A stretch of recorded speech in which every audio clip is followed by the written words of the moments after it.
Olá, eu sou a professora Aldenice de História e hoje vamos dar início a uma aula sobre a crise do sistema colonial no Brasil, encaminhando para a independência do Brasil. Bom, a crise do sistema colonial, dentre as importantes transformações que influenciaram na contestação do sistema colonial, pode-se destacar a exploração, os altos impostos, as ideias iluministas, o fortalecimento da elite colonial e o pacto colonial. Bom, vamos relembrar o período joanino, período em que a família real portuguesa instalou-se no Brasil por causa do quê? Da fuga das tropas napoleônicas. Em abril de 1821, com receio de perder a coroa, Dom João VI retornou para Portugal. Seu filho Dom Pedro ficou no Brasil como príncipe regente. Foi uma época de avanços no Brasil, principalmente nas áreas da educação, cultura e administração pública. Por outro lado, o Brasil sofreu forte influência e interferência da Inglaterra na área econômica. Lembrando que a partir da hora que a Inglaterra auxiliou na fuga da família real para o Brasil, foi quebrado o pacto colonial entre o Brasil e Portugal, abrindo assim o comércio, as portas do porto para a Inglaterra. Houve várias revoluções. Uma delas foi a pernambucana. A Revolução Pernambucana foi um movimento social de caráter emancipacionista ocorrida em Pernambuco no ano de 1817. E quais são as causas dessa revolução? A insatisfação popular com a chegada e o funcionamento da corte portuguesa no Brasil, a influência dos ideais iluministas, a significativa crise econômica que abatia a região, atingindo principalmente as camadas mais pobres, e os líderes que foram presos e condenados à morte. A situação de Portugal e a Revolução Liberal do Porto. Em 1807, França e Espanha assinaram um tratado que permitia a invasão de Portugal pelos franceses e estabelecia a divisão das colônias portuguesas entre França e Espanha. Em 1820, eclodiu um movimento revolucionário na cidade do Porto, cujas reivindicações eram retorno imediato da família real, fim do Estado absolutista, juramento pelo monarca de uma Constituição, fim da inversão brasileira e retorno a uma situação de colônia. Ameaçado de perder o trono real, em 1821, Dom João VI viu-se obrigado a retornar a Portugal, deixando aqui seu filho Pedro, nomeado regente do Brasil. Tentativa de recolonização. Em Portugal, os poderes políticos de Dom João VI estavam bastante reduzidos. O país passara a ser comandado pela Corte de Lisboa.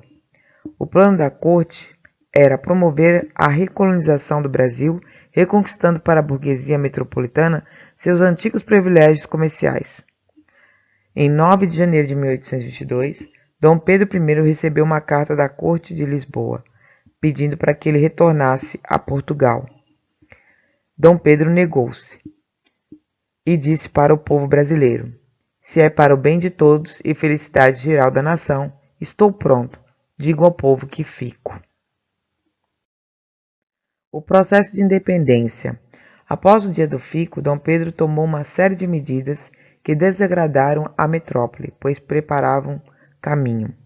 O que ele convocou? Ele convocou uma Assembleia Constituinte, organizou a Marinha de Guerra, obrigou as tropas de Portugal a voltarem para o reino e determinou que nenhuma lei de Portugal seria colocada em vigor sem a sua aprovação. Então, no dia 13 de maio do mesmo ano, políticos brasileiros e líderes da maçonaria fizeram uma festa para dar a Dom Pedro o título de defensor perpétuo do Brasil. Proclamação da Independência. Durante uma viagem, Dom Pedro recebeu uma nova carta de Portugal que anulava a Assembleia Constituinte e exigia a volta imediata dele para a metrópole. Assim, no dia 7 de setembro de 1822, em São Paulo, às margens do rio Ipiranga, foi proclamada oficialmente a independência do Brasil.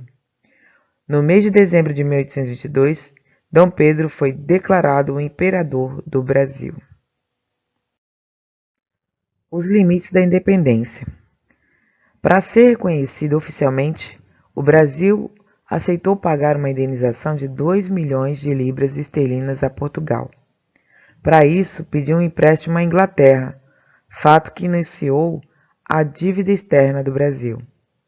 Apesar do processo de independência ter base nas ideias iluministas de liberdade, a escravidão foi mantida, atendendo aos interesses dos grandes proprietários de terras. O Brasil continuou com um modelo agrário, baseado em latifúndios e na produção de gêneros primários voltada para a exportação, ou seja, pouco diferente de quando era colônia de Portugal. Ao contrário de outros países da América Latina, que adotaram o sistema republicano, o Brasil adotou o governo monárquico, baseado no poder de um rei. Bom, houve várias reações à independência, né?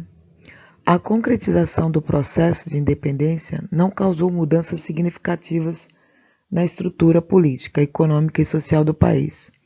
O Brasil continuou escravista e a economia permaneceu baseada na agricultura de exportação, controlada por grandes latifundiários, ou seja, politicamente adotou-se a monarquia hereditária e constitucional, legitimando o poder do monarca que recebeu o título de imperador.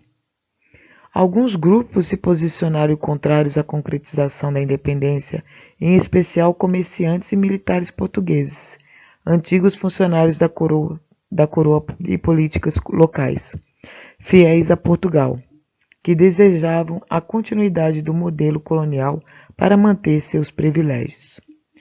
Então, várias províncias também iniciaram movimentos à reação à independência, como a Bahia, Grã-Pará, Maranhão, Piauí, Mato Grosso. Mas, na prática, as mudanças foram bem poucas mesmo. Permaneceram as diferenças sociais, como eu já havia dito, a escravidão não foi abolida. Dom Pedro I, embora tenha entoado um discurso liberal, na prática impôs o absolutismo e, como forma de governo, sob máscara de uma monarquia constitucional parlamentar, ele governou. Mas isso agora é assunto para a próxima aula, o processo, o encaminhamento e o desenrolar da independência. Ok? Agora eu vou deixar as atividades do livro da página 118, que é o sistematizar, questões da 1 a 6. Qualquer dúvida é só me procurar. Eu estou à disposição. Até a próxima aula.